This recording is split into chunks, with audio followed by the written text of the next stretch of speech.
Well, to politics now, Senate Majority Leader Chuck Schumer says Democrats have an obligation to do everything possible to pass voting rights legislation despite the high likelihood of failure. Two Democratic holdouts are preventing the Senate from changing the rules to break a Republican filibuster. Centrist Kyrsten Sinema of Arizona and Joe Manchin of West Virginia are blocking reform measures from moving forward.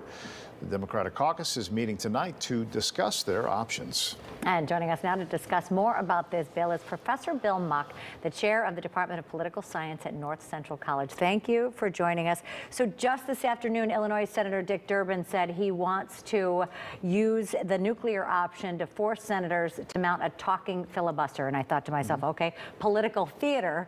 But in your professional opinion, is that something they're going to do, and will it be successful?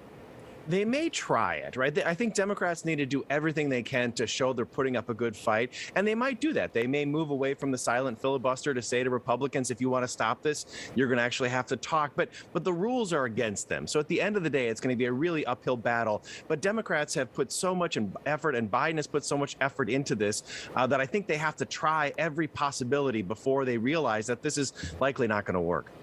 Bill, when Congress had to raise the debt limit, both Sinema and Manchin both agreed to suspend the rules here, but they are not willing to do that when it comes to the voting rights legislation they're going to be voting on. Why is that?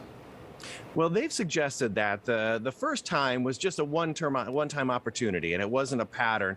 I think they've argued this is a more long-standing change to the rules. I think that, it's a fair explanation, but the reality is they're thinking about their politics at home, right? You're talking about Arizona and West Virginia, where they're worried about their reelection position. So this is, at the end of the day, this is really about politics and their ability to stay in power, and that's why you've got these two individuals holding out for this. The reality is that I think the system is demonstrated to be broke, and I think we're likely to see the filibuster overturned with time, but not likely for this particular piece of legislation.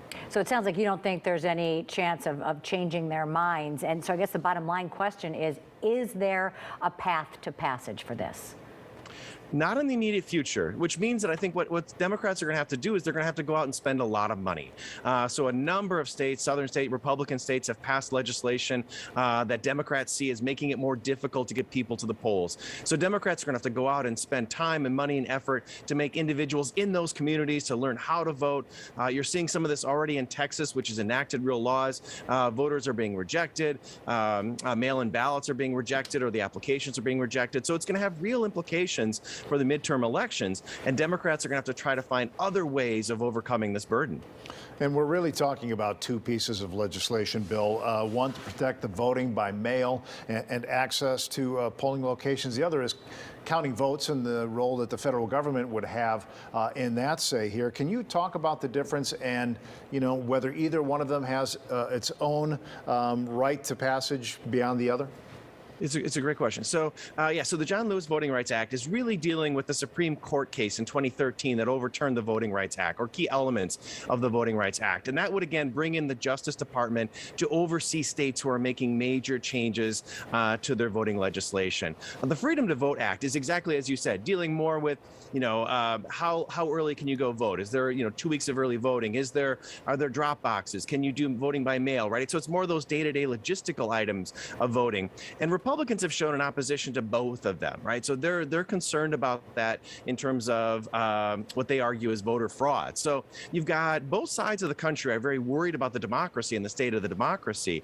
On the Democratic side, they're worried about voter suppression and cutting access to the polls. On the Republican side, they're really worried about illegal voting. And so you've got both sides worried about the democracy, but very, very different views of what type of legislation is needed. I'm sure we'll be hearing much more on this in the coming days. Professor Bill Muck, thank you so much. Good to be here.